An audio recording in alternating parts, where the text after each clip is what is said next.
ఈ దినము కొరకు ఏర్పాటు చేయబడిన దేవుని వాక్య భాగముగా పరమ గీతము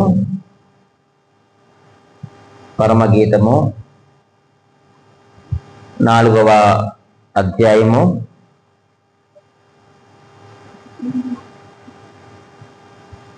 16వ వచనాన్ని మనము చదువుకుందామండి.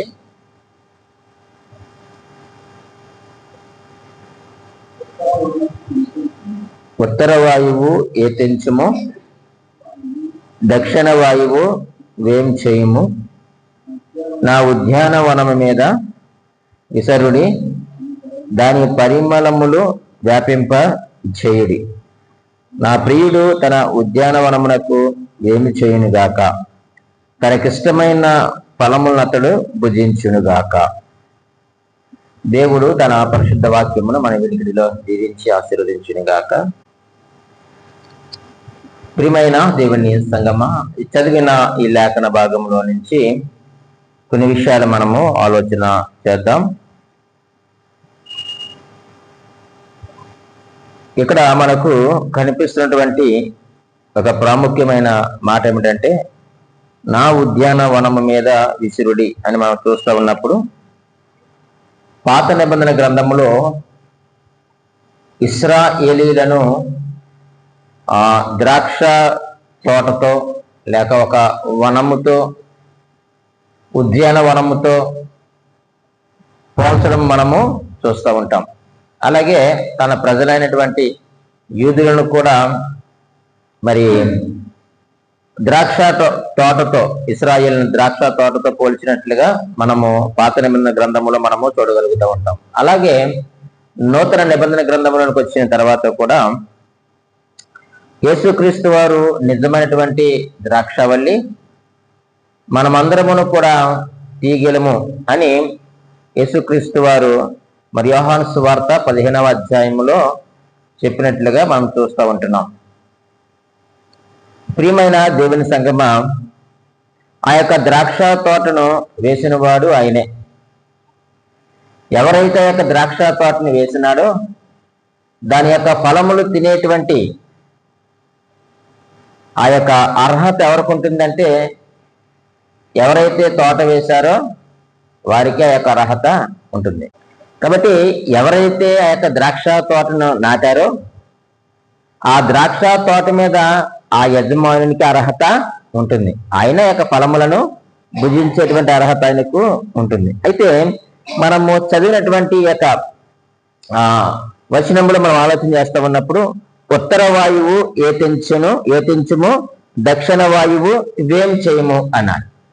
ఈ ఉత్తర వాయువు ఏతించుము, ఉత్తరము నుంచి వచ్చినటువంటి వాయువు గాలి వచ్చేటి వలన ఏమి జరుగుతుంది అని మనం ఆలోచన చేస్తే, సామెతల గ్రంథము 25వ అధ్యాయము 23వ వచనాన్ని మనం చదువుదాం. ఆ యొక్క ఉత్తర వాయువు వచ్చినప్పుడు ఏమి జరుగుతుంది అని అంటే, సామెతల గ్రంథము 25వ అధ్యాయము 23వ వచనములో ఇలాగూ రాయబడి ఉంది, ఉత్తరపు గాలి వాన పుట్టించును. చాలండి, ఉత్తర వాయువు ఏతించుము అని జ్ఞాని మాట్లాడుతూ ఉన్నాడు కదా. ఈ యొక్క ఉత్తర వాయువు ఏమి పుట్టిస్తుందట? ఏం పుట్టిస్తుంది చెప్పండి? వాన పుట్టిస్తుంది. ఉత్తరము నుంచి ఎప్పుడైతే గాలి వీస్తూ ఉందో అది వర్షము వచ్చేదానికి సూచనగా కనిపిస్తూ ఉంది. ప్రియమైన దేవుని సంఘం, ఇప్పుడు మనం ఆలోచన చేస్తూ ఉన్నప్పుడు ఈ యొక్క ఉత్తర వాయువు వీచినప్పుడు వర్షం వస్తుంది. ఈ వర్షం ఎక్కడ పడాలి అనంటే, ఏ ద్రాక్ష తోట అయితే ఉందో ఆ ద్రాక్ష తోట మీద ఆ యొక్క వర్షము పడాలి. వర్షము పడితేనే ఆ యొక్క ద్రాక్ష తోట ఏమవుతుంది చెప్పండి? ఫలిస్తుంది కదా, చిగురిస్తుంది, ఫలములను ఫలిస్తుంది. మరి ఇప్పుడు ద్రాక్ష తోట ఎవరు అని మనం మాట్లాడుకున్నామనంటే, దేవుని యొక్క సంఘం. ఆనాడు పాత నిబంధన గ్రంథంలో ఇశ్రాయేలు ద్రాక్ష తోటతో పోల్చబడినప్పుడు, నూతన నిబంధన గ్రంథంలో మనం ఆలోచన చేస్తూ ఉన్నప్పుడు ప్రియమైన వారులారా, ఈ ద్రాక్ష తోట ఎవరయ్యా అనంటే దేవుని యొక్క సంఘము. ఇప్పుడు ఈ దేవుని యొక్క సంఘము పైన ఏమి కురవాలి అనంటే వర్షము కురవాలి, అంతే కదండి. ఉత్తర వాయువు ఏతించుము అన్నాడు. ఉత్తర వాయువు ఏమి పుట్టిస్తుందట అంటే, ఉత్తరపు గాలి ఏమి పుట్టిస్తుందట? వర్షాన్ని పుట్టిస్తుంది, వాన పుట్టిస్తుంది. ఇప్పుడు ఈ యొక్క వాన ఈ సంఘం అనేటువంటి ద్రాక్ష తోట మీద ఏం చేయాలి చెప్పండి? కురవాలి. అయితే మనం ఆలోచన చేస్తా ఉన్నప్పుడు ప్రియమైన దేవుని సంగమా, ఈ యొక్క వర్షము లేక ఈ యొక్క వాన పరిశుద్ధాత్మ దేవునికి గుర్తుగా ఉన్నారు. ఎలా గుర్తుగా ఉన్నారో, ఆయన ఎక్కడ కురిసినాడో, ఆయన చేసిన కార్యాలు ఏమిటో మనం ఆలోచన చేస్తూ ఉన్నప్పుడు ఈ యొక్క వాన ఏదైతే ఉందో అది మనకు పరిశుద్ధాత్మ దేవునికి గుర్తుగా కనిపిస్తూ ఉంది. యేసుక్రీస్తు వారు చనిపోయి సమాధి చేయబడి ఆయన సమాధి జయించి తిరిగి లేచిన తర్వాత 50వ రోజు పరిశుద్ధాత్మ దేవుడి ఈ భూమి మీదకి దిగి వచ్చాడు. ఇక్కడ మనము ఈ వాన ఏదైతే ఉందో దాన్ని మనము పరిశుద్ధాత్మ దేవునిగా మనము ఆలోచన చేసినట్లయితే, ఎప్పుడైతే యేసుక్రీస్తు వారు చనిపోయి ఆరోహణమై పరలోకానికి వెళ్ళారో వెంటనే పరిశుద్ధాత్మ దేవుడు ఆయన లేచిన తర్వాత 50వ దినమున ఆ యొక్క పెంతెకోస్తు దినాన్న ఆయన ఏం చేశాడు చెప్పండి? ఆయన ప్రజలందరినీ కూడా దర్శించాడు.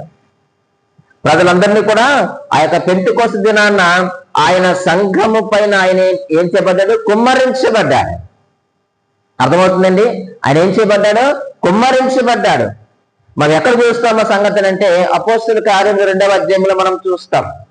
అయితే యొక్క పరిశుద్ధాత్మ దేవుడు నది వలె ప్రవహించినప్పుడు, పరిశుద్ధాత్మ దేవుడు మన పైన కుమ్మరించబడినప్పుడు ప్రియమైన దేవుని సంగమా, మనము ఎన్నో ఎన్నో ఎన్నో పనులు మనము చేస్తామని దేవుని వాక్యం తెలియజేస్తా ఉంది. చూడండి, యెహెజ్కేలు గ్రంథములో ఒక మంచి మాటను మీకు చూపిస్తాను. యెహెజ్కేలు గ్రంథము 47వ అధ్యాయంలో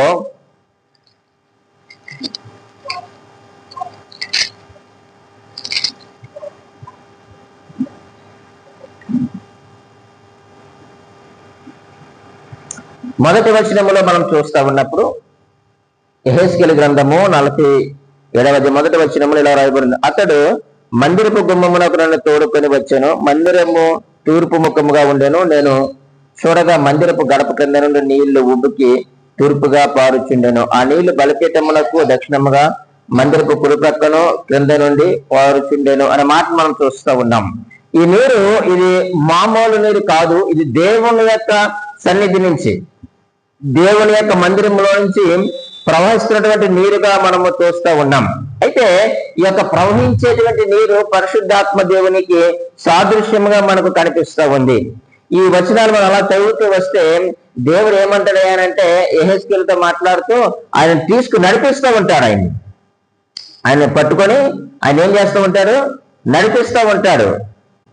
3వ వచనం: ఆ మనుషుడు కొలనూలు చేత పట్టుకొని తూర్పు మార్గమున బయలు వెళ్ళి 1000 మూరలు కొలిచి ఆ నీళ్ళ గుండా నన్ను నడిపింపగా అనే మాట మనం చూస్తూ ఉన్నాం. యెహెజ్కేలు గ్రంథము 47వ అధ్యాయము 3వ వచనములో ఆ మాటను మనం చూస్తూ ఉన్నాం. ఆయన ఏం చేస్తా ఉన్నాడంట? నడిపిస్తూ ఉన్నాడు. ఆయన నడిచేటప్పుడు మొదట ఎంత లోతు వచ్చింది? చీలమండలం లోతు వచ్చింది. ఇంకా లోపలికి నడిపించి తీసుకుని వెళ్తా ఉన్నప్పుడు ఎంత లోతు వచ్చాయి? మోకాళ్ళ లోతు వచ్చింది. ఇంకా కొంచెం ముందుకు వెళ్ళేసరికి మొల లోతు వచ్చింది. ఇంకా కొంచెం లోపలికి వెళ్ళేసరికి ఏమైంది చెప్పండి? ఇక ఆయన ఈత కొట్టే స్థాయికి వెళ్ళిపోయాడు కదండి. ఆయన ఈత వలస వచ్చింది.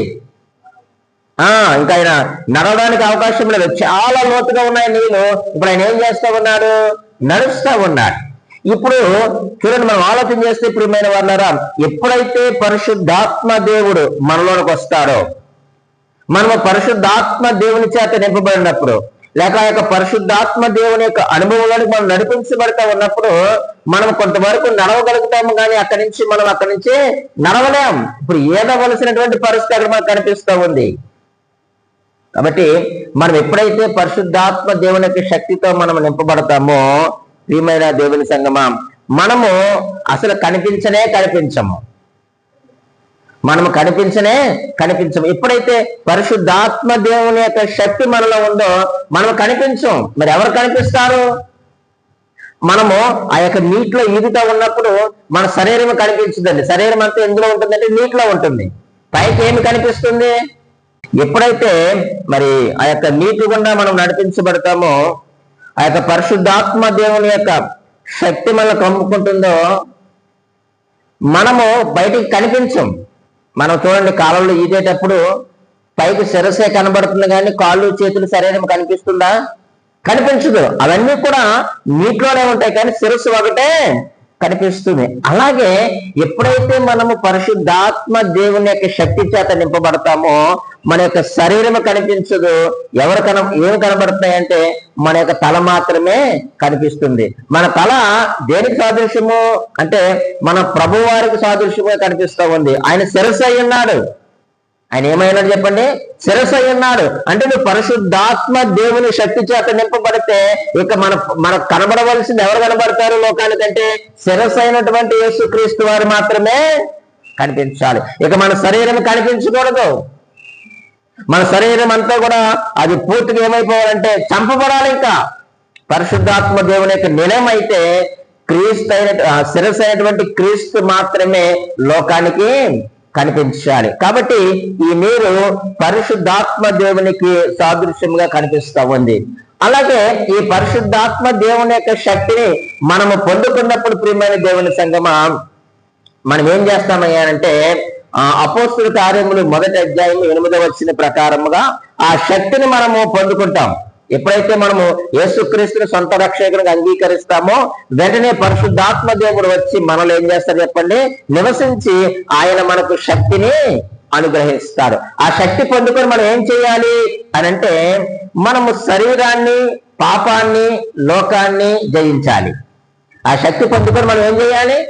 ఈ యొక్క శరీరాన్ని మనము జయించాలి, శరీర క్రియలను మనము జయించాలి, పాపాన్ని మనము జయించాలి, అలాగే ఈ లోకాన్ని కూడా మనము జయించాలి.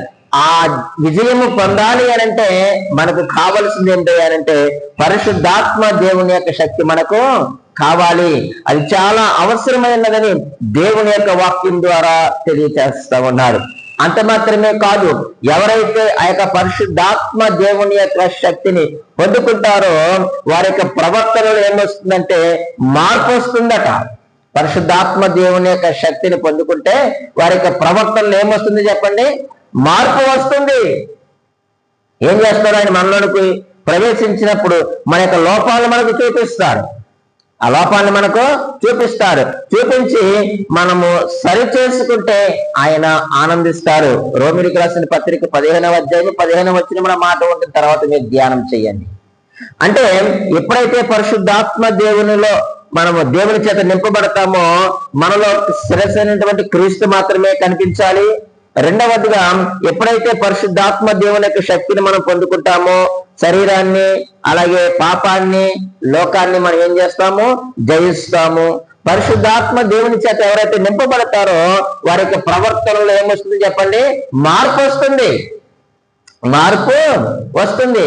నువ్వు ఇంకా మారలేదు, మార్పు చెందలేదు అని అంటే మనలో ఎవరికి చోటు లేదంటే పరిశుద్ధాత్మ దేవునికి చోటు లేదు అని చాలా స్పష్టంగా అర్థమైపోతా ఉంది. మనము మార్చుకుంటే, మనము మారితే ఆయన ఆనందించేటువంటి దేవుడిగా ఉన్నారు. అంత మాత్రమే కాదు ప్రియమైన దేవుని సంగమా, మరొక మాట మనం ఆలోచన చేస్తే పరిశుద్ధాత్మ దేవుడు నింపేవాడు. ఆయన మనల్ని ఏం చేస్తాడట? నింపుతాడు. ఒక మంచి మాటను చూద్దాం. అపోస్తుల కార్యములు 13వ అధ్యాయము, అపోస్తుల కార్యములు 13వ అధ్యాయము 9వ వచనములు ఈ మాట రాయబడి ఉంది. అపోస్తుల కార్యముల గ్రంథము 13వ అధ్యాయము 9వ వచనము 115వ పేజీ ఇలాగూ రాయబడి ఉంది. అందుకు పౌలు అనబడిన సౌలు పరిశుద్ధాత్మతో నిండినవాడై అనే మాట మనం చూస్తూ ఉన్నాం. ఈ పరిశుద్ధాత్మ దేవుడు ఆయన మనను నింపేవాడు. మనము అనుదినము మన యొక్క జీవితాన్ని ఎంతగా ప్రభువుకు సమర్పించుకుంటే అంతగా ఆయన మనం ఏం చేస్తారు చెప్పండి? నింపుతాడు. ఆ యొక్క సౌలు ప్రభువుకు సమర్పించుకున్నాడు. ఆయన పరిశుద్ధాత్మ దేవుడు ఏం చేశాడట? నింపాడు. ఈరోజు ఒకవేళ మనము మన యొక్క హృదయాన్ని లోక ఆశలతో కనుక నింపుకుంటే ఎవరికి చోటు ఉండదట? పరిశుద్ధాత్మ దేవునికి చోటు ఉండదు. కాబట్టి ఈ లోక ఆశలన్నింటిని మనం విడిచిపెట్టాలి, వాటిని మనం వదిలేయాలి, మనము ఖాళీ చేయాలి. అప్పుడే పరిశుద్ధాత్మ దేవుడు మనలో ఏం చేస్తారు చెప్పండి? నివసిస్తాడు. అప్పుడు మనం నింపబడతాం. నింపబడేటువంటి అనుభవం వాడికి మనం రావాలి. చూడండి, యోనా ప్రయాణం చేస్తూ ఉన్నప్పుడు నినివే పట్టణానికి వెళ్ళమంటే ఎక్కడికి వెళ్ళాడు? తర్షీషు వెళ్ళిపోతా ఉన్నాడు. ఆ దేవుడు సముద్రానికి ఆజ్ఞ ఇచ్చినప్పుడు గొప్ప తుఫాను వచ్చింది. వాడు ఆ యొక్క షిప్ మునిగిపోయేటువంటి పరిస్థితికి వచ్చినప్పుడు ఏం చేశారు చెప్పండి? అందులోటువంటి సరుకులన్నీ కూడా ఎక్కడ బారేశారు? బయట బారేశారు. అలాగే అప్పుడు వారు రక్షించబడ్డారు, వారు బ్రతికారు. ఈరోజు నీవు నేను కూడా పరిశుద్ధాత్మ దేవుని చేత నింపబడాలి అంటే మన హృదయంలో లోకము, లోకాశలు, లోక పద్ధతులు అనేటువంటి సరుకులు ఏమైనా ఎక్కడ పారేయాలి? బయట పారేయాలి. నువ్వు బయట పారేస్తే ఖాళీగా ఉన్నప్పుడు ఆయన వచ్చి చక్కగా నీలో నివసిస్తారని దేవుని యొక్క వాక్యము మనకు తెలియజేస్తూ ఉంది. అయితే ఉత్తరపు గాలి వాన పుట్టించును అని మనం నేర్చుకుంటున్నాం కదా. ఆ యొక్క ఉత్తర వాయువు, ఆ యొక్క వాన పరిశుద్ధాత్మ దేవునికి గుర్తుగా ఉంది కదా. ఆ యొక్క పరిశుద్ధాత్మ దేవుడు అపోస్తుల కార్యములు 2వ అధ్యాయంలో 2వ వచనంలో మనం చదివితే చూడండి, చక్కని మాట అక్కడ మనం రాయబడి ఉంటుంది. 2వ అధ్యాయము 2వ వచనములో, పెంతెకోస్తు పండుగ దినము వచ్చినప్పుడు అందరూ ఒక చోట కూడి ఉండేది. అప్పుడు వేగముగా వీచు బలమైన గాలి వంటి ఒక ధ్వని ఆకాశము నుండి అకస్మాత్తుగా వారు కూర్చుండి అన్న ఇల్లంతయో నిండెను. ఈ పరిశుద్ధాత్మ దేవుడు ఈ యొక్క ఉత్తర వాయువు పుట్టించినటువంటి యొక్క వాన లేక వర్షం అనేటువంటి పరిశుద్ధాత్మ దేవుడు అపోస్తుల కార్యములు 2వ అధ్యాయంలో ఆయన పరము నుండి దిగి వచ్చి అక్కడ వారందరి పైన కూడా ఆయన ఏం చేయబడంటే కుమ్మరించబడ్డాడు. వారు కూడినటువంటి ఆ ఇల్లంతయో నింపబడెను. అక్కడ వారు సంఘముగా కూడుకొని మనము 15వ వచనంలో కూడా మనం చూస్తూ ఉంటాం. అక్కడ ఇంచుమించు అందరూ కూడా కూడి వారు ఏం చేస్తారంటే ప్రార్థన చేసుకుంటూ ఉన్నారు. ఒక 120 మంది. ఆనాడు ఆ యొక్క 120 మంది మీద కూడా ప్రియమైన దేవుని సంగమ పరిశుద్ధాత్మ దేవుడు అనేటువంటి ఆ వర్షం ఏం చేయబడింది? కుమ్మరించబడింది. ఎప్పుడైతే సంఘము పైన ఆ యొక్క వర్షం కుమ్మరించబడిందో అక్కడ ఆత్మల పంట పండినట్లుగా మనం చూస్తూ ఉంటున్నాం. అపోస్తులు గొప్ప పరిచర్య చేశారు. 2వ అధ్యాయం నుంచి 6వ అధ్యాయం వరకు మనం చూస్తూ ఉన్నప్పుడు ప్రియమైన దేవుని సంగమ ఆ యొక్క దేవుని యొక్క ఉద్యానవనమైనటువంటి సంఘము పైన ఆ యొక్క పరిశుద్ధాత్మ దేవుడు అనేటువంటి ఆ వర్షము కుమ్మరించగా అక్కడ ఆత్మల పంట పండింది. మనందరికీ కూడా తెలుసు, మనం చూస్తూ ఉంటాం. ఆ 2వ అధ్యాయము మనము 35 నుంచి 37 నుంచి మనం చూస్తూ ఉన్నప్పుడు అక్కడ ఆత్మల పంట పండింది. ఇంచుమించుగా 3000 మంది చేర్చబడిరని 41వ వచనంలో మనం చూస్తున్నాం. ఎలా జరిగింది కార్యము? పరిశుద్ధాత్మ దేవుని ద్వారా జరిగింది. ఆ యొక్క ఉత్తర వాయువు వేచగా వర్షము అనేటువంటి ఆ పరిశుద్ధాత్మ దేవుడు దేవుని సంఘం అనేటువంటి ఉద్యానవనము పైన కుమ్మరించబడగా అక్కడ ఆత్మల పంట పడినట్లుగా మనము చూస్తూ ఉన్నాం. ఎంత గంభీరమైన సేవ జరిగింది, ఎంత గంభీరమైన సేవ జరిగింది. తర్వాత 4వ అధ్యాయంలో మనం చూస్తే ప్రియమైన వారులారా 4వ అధ్యాయము 4వ వచనంలో ఇంచుమించుగా అక్కడ 5000 మంది చేర్చబడ్డారట. 5000 మంది బాప్తిసం నమ్మారట దేవుణ్ణి. అంటే అక్కడ 3000 మంది చేర్చబడ్డారు, ఇక్కడ 5000 మంది. అంటే ఈ యొక్క పరిశుద్ధాత్మ దేవుని యొక్క ఆ వర్షం ఏదైతే ఉందో ఆ వర్షము పడగా ఆ యొక్క సంఘములో ఆత్మల పంట పడినట్లుగా మనం అక్కడ చూస్తూ ఉన్నాం. చాలా గంభీరమైన సేవ జరిగింది. అక్కడ యూదులని లేదు, అన్యులని లేదు, ప్రతి ఒక్కరూ కూడా ఏం చేయబడ్డారు చెప్పండి? రక్షించబడ్డారు. ప్రతి ఒక్కరు కూడా ప్రభు దగ్గర నడిపించబడ్డారు. శిష్యుల యొక్క సంఖ్య విస్తరించినట్లుగా మనము చూస్తూ ఉన్నాం. ఈ కార్యం ఎలా జరిగింది అంటే ఆ యొక్క పరిశుద్ధాత్మ దేవుడు సంఘం అనే ఉద్యానము వనము పైన ఆయన కుమ్మరించబడ్డాడు. ఉత్తర వాయువు ఏపించుము. ఈరోజు పరిశుద్ధాత్మ దేవుని యొక్క శక్తి చేత ప్రతి ఒక్కరము మనము నింపబడాలి కదా. ఈరోజు మన సంఘము పైన ఆ యొక్క ఉత్తర వాయువు వీచిందా? ఆ వాయువు రాగా ఆ వాయువు వల్ల వచ్చేటువంటి వర్షము అనగా పరిశుద్ధాత్మ దేవుడు మనలో నివసిస్తున్నాడా? మన కుటుంబంలో ఉన్నాడా? మన హృదయంలో నివసిస్తున్నాడా? ఆయన నివసిస్తే, ఆయన మనలో ఉంటే మనము ఫలిస్తాము. ఆయన మన యజమాని. ఆయన ఈ సంఘం అనేటువంటి ద్రాక్ష తోటలో నీవు ఫలములు ఫలిస్తే ఆయన భుజించడానికి ఆయన సిద్ధంగా ఉన్నాడు. ప్రియా దేవుని సంగమా, ఉత్తర వాయువు పరిశుద్ధాత్మ దేవునికి సాదృశ్యముగా కనిపిస్తున్నాడు. ఆయన భూమి మీదకి వచ్చాడు. ఆనాటి ఆది అపోస్తుల సంఘము పైన ఆయన కుమ్మరించబడగా ఆత్మల పంట పండింది. ఈరోజు మనలో ఆయన నివసిస్తున్నాడా? ఆయన నివసిస్తే మనం ఎలా ఉంటామంటే మనము ఫలించేవారిగా ఉంటాం. మనము మరలా రెండవదిగా ఆలోచన చేస్తే దక్షిణ వాయువు వేం చేయము అన్నారు, ఉత్తర వాయువు ఏ తెంచుము అన్నాడు. ఉత్తర వాయువు వచ్చింది, వర్షము కురిసింది. ఆ వర్షము పరిశుద్ధాత్మ దేవునికి సాదృశ్యము. ఆ పరిశుద్ధాత్మ దేవుడు సంఘం అనే ఉద్యానవనం పైన కుమ్మరించబడగా అక్కడ ఆత్మల పంట పండింది. ఇప్పుడు మనం ఆలోచన చేస్తే దక్షిణ వాయువు వేం చేయము అన్నాడు. ఈ దక్షిణ వాయువు అంటే ఏమిటి చూద్దాం రండి. దక్షిణ వాయువు వీచినప్పుడు ఏమొస్తుందో లూకా శుభవార్త 12వ అధ్యాయము 55వ వచనాన్ని మనం చదువుదామండి. దక్షిణపు గాలి విసురుట చూచినప్పుడు వడగాలి కొట్టునని చెప్పుదురు, అలాగే జరుగును అన్నాడు. ఉత్తర వాయువు వీచినప్పుడు వర్షం పుట్టింది. ఇప్పుడు ఏంటండి దక్షిణ వాయువు వేం చేయము అన్నాడు జ్ఞాని.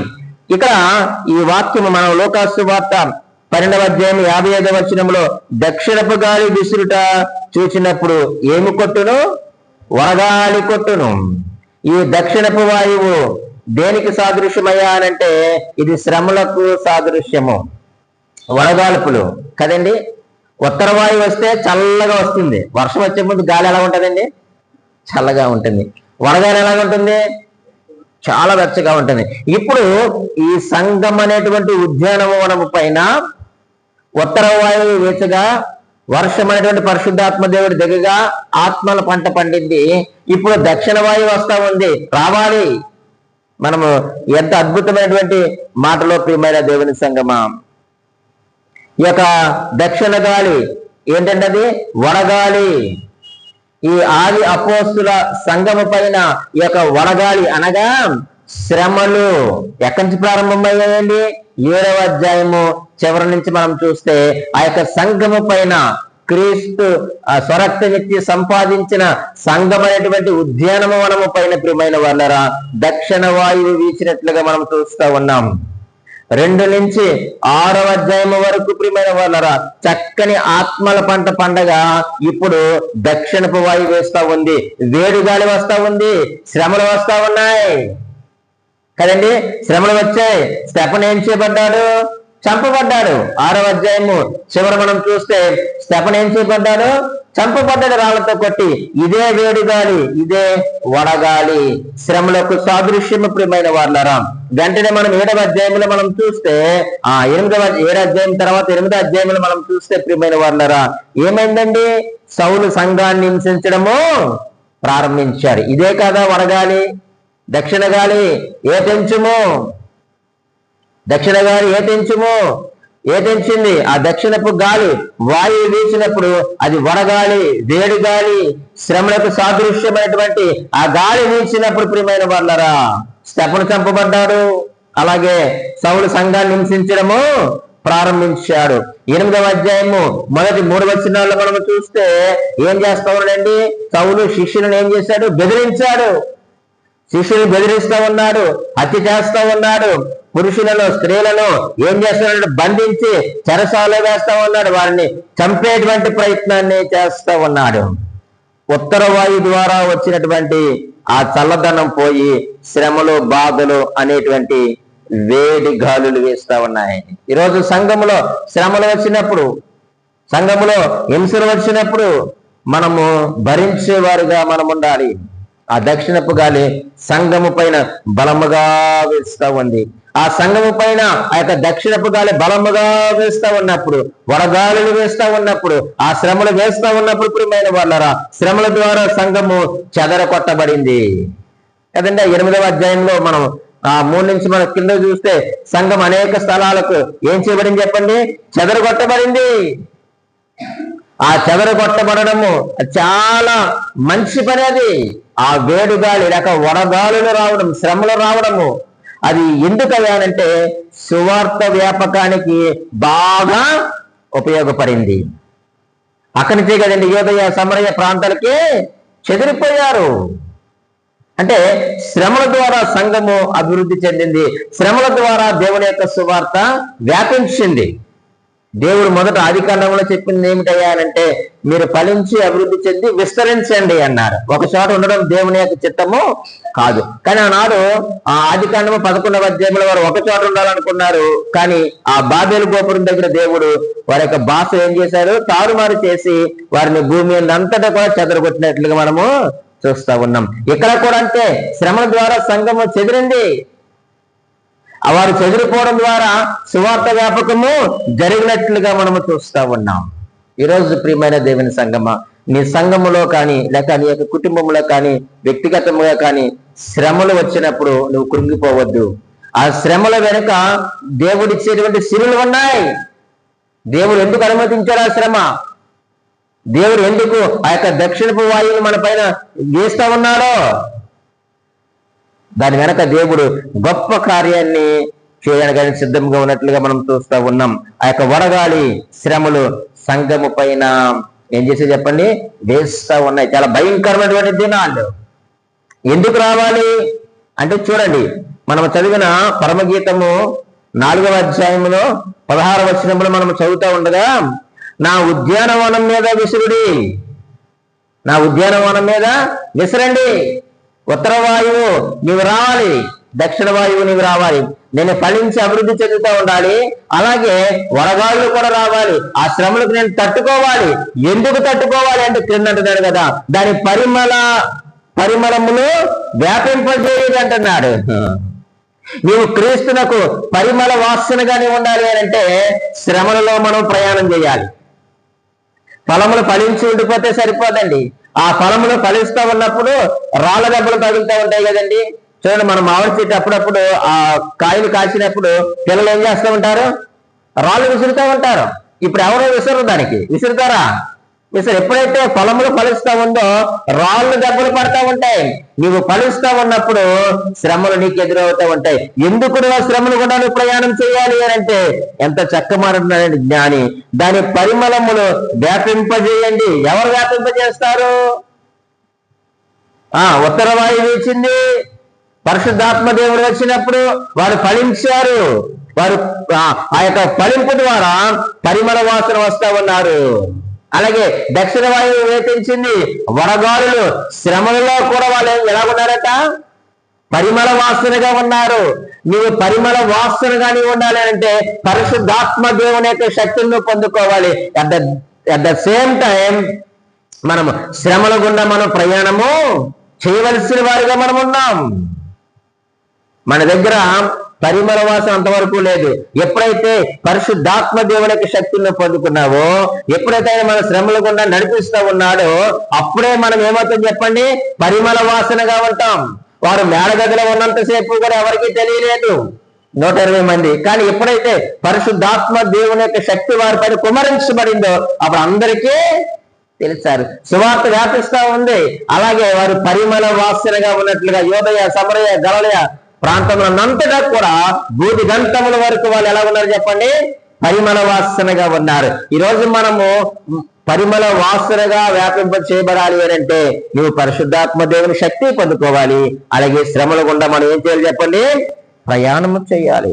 సువార్త ద్వారా పరిమళ వాసన మనం వ్యాపింప చేయాలి. నువ్వు ఫలించాలి. నీ ఫలములు నిలిచి ఉండాలి. ఎప్పుడు నిలిచి ఉంటాయి? శ్రమలు వచ్చినప్పుడే నువ్వు నిలిచి ఉంటావో లేదో తెలిసిపోతుంది ప్రియమైన వాళ్ళారా. అందుకే యోహాను సువార్తలో 15వ అధ్యాయంలో, యోహాను సువార్త 15వ అధ్యాయము 16-17 వచనాల్లో ఈ మాట రాయబడి ఉంది. 16వ వచనం, మీరు నన్ను ఏర్పరచుకోనలేదు. యోహాను సువార్త 15వ అధ్యాయము 16వ వచనంలో, మీరు నన్ను ఏర్పరచుకోనలేదు, మీరు నా పేరటి తండ్రిని ఏమి అడుగుదురో అది ఆయన మీకు అనుగ్రహించినట్లు మీరు వెళ్ళి ఫలించుటకును మీ ఫలము నిలిచి ఉండుటకును నేను మిమ్మల్ని ఏర్పరచుకొని నియమించి తిని అన్నాడు. ఈరోజు ప్రియమైన దేవుని సంగమా, మీరు ఫలించాలి. మీరు ఫలించాలి అంటే పనికిరాని తీగలు ఏం చేయబడాలి? నరికి వేయబడాలి. శ్రమలంటే వడగాలి వేడిగాలి వీచడం అంటే మనలో ఫలింపని వాటన్నిటిని కూడా తీసివేయాలి. అప్పుడే మనం ఏం చేస్తాం చెప్పండి, మనము ఫలిస్తాం. ఫలించి మనము నిలిచి ఉండాలట. అప్పుడే మనము పరిమళ వాసనగా ఉంటాము. ప్రియమైన దేవుని సంగమం, అందుకే దేవుడు మనల్ని ఏర్పాటు చేసుకున్నాడు.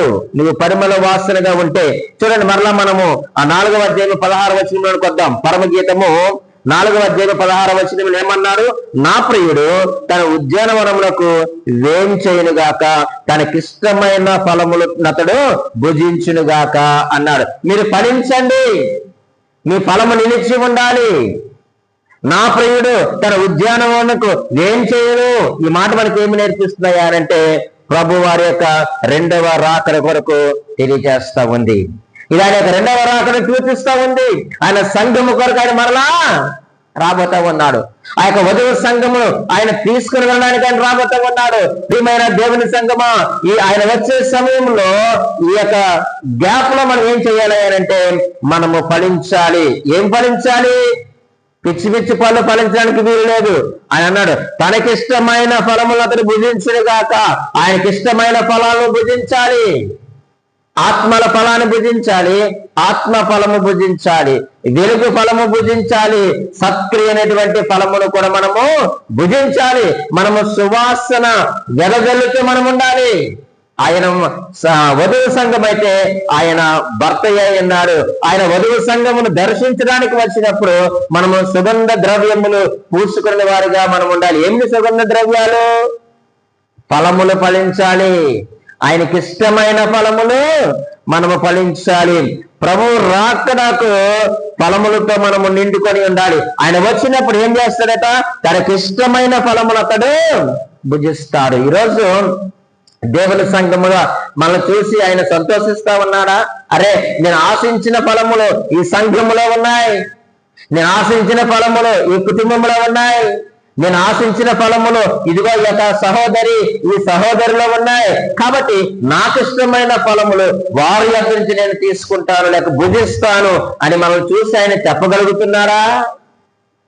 చెప్పగలగాలి అంటే నీవు దేవునిలో అంటు కట్టబడాలి. మీరు వెళ్ళి ఫలించుటకును ఆ ఫలములు నిలిచిండుటకును నేను మిమ్మల్ని ఏర్పాటు చేసుకున్నానయ్యా. మీ మీద ఉత్తర వాయువు వేసగా వర్షం వచ్చింది, పరిశుద్ధాత్మ దేవుడు మీ మీద కుమ్మరించబడ్డాడు. మీరు పరిశుద్ధాత్మ దేవుడి యొక్క శక్తి పొందుకొని మీరు ఫలిస్తున్నటువంటి సమయంలో దక్షిణ వాయువు వీచింది, శ్రమలు వచ్చాయి. దేవుడు అంత గొప్పవాడో చూడండి. పరిశుద్ధాత్మ దేవుని శక్తిని ఇవ్వకుండా దేవుడి శ్రమలు అనుమతించలేదండి కదా. 2వ అధ్యాయంలో పరిశుద్ధాత్మ దేవుడు సంఘంలోనికి వచ్చాయి, లేక వారందరి మీద కుమ్మరించబడ్డారు. తర్వాత ఏమొచ్చాయి? శ్రమలు వచ్చాయి. దేవుడు ఆ శక్తిని ఇవ్వకుండా శ్రమను ఎవరికి కూడా అనుమతించడండి. అనుమతిస్తే ఆయన దేవుడే కాదు. జయించే శక్తి లేకుండా శ్రమను అనుమతించేసిన దేవుడిని అని చెప్పుకుంటే ఉపయోగం ఏముంది? కాబట్టి మన దేవుడు ఎంత గొప్పవాడో చూడండి. ప్రేమ కలిగిన దేవుడు. ఆ పరిశుద్ధాత్మ దేవుని శక్తిని మనకిచ్చి అప్పుడు శ్రమలు అనుమతించారు. శ్రమల గుండా ఆయన మనల్ని నడిపించాడు. ఆ శ్రమల గుండా ప్రయాణం చేయటం వలన ఆయనకి ఇష్టమైన ఫలములను నీవు నేను ఫలించాము. ఆయన రాబోతూ ఉన్నాడు. నా ప్రియుడు తన ఉద్యానవనములకు వేంచేయునుగాక. ఆయన రాబోతూ ఉన్నాడు. ప్రియమైన దేవుని సంగమా, మనము ఫలములు ఫలించి మనము సిద్ధముగా ఉందాం. ఆయన వచ్చి తనకిష్టమైనటువంటి ఫలములను ఆయన భుజిస్తాడు. ఉద్యానవనము అది సంగమునకు సాదృశ్యముగా కనిపిస్తా ఉంది. దేవుడి మాటలు దీవించి ఆశీర్వదించునుగాక. ఆమేన్.